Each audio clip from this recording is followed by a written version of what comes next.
Hey everyone, welcome back to another maths tutorial.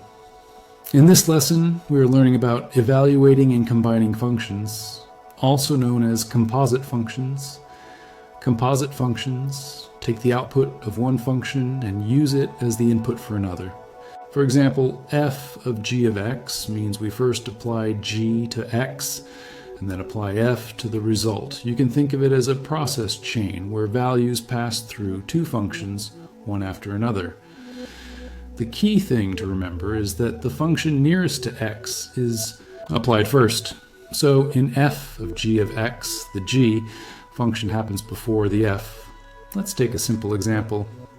Suppose g of x equals 2x plus 3 and f of x equals x squared. Then f of g of x means we put g of x inside f.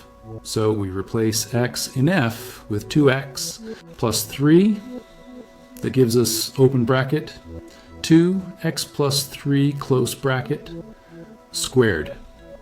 Expanding this, we get 4x squared plus 12x plus 9. On the other hand, g of f of x would be completely different. Here we put f of x inside g.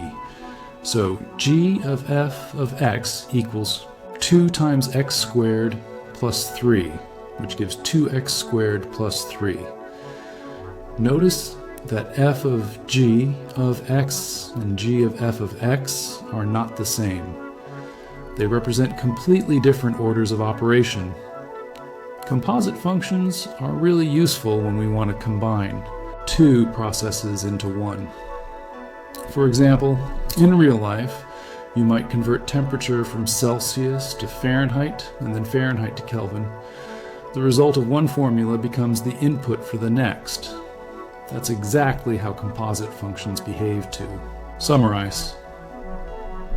A composite function takes the output of one function and uses it as the input of another. The order matters. The inside function is done first, and then the outside function applies. Always remember f of g of x is not the same as g of f of x. Thanks for watching, and don't forget to like, share, and subscribe for more maths tutorials.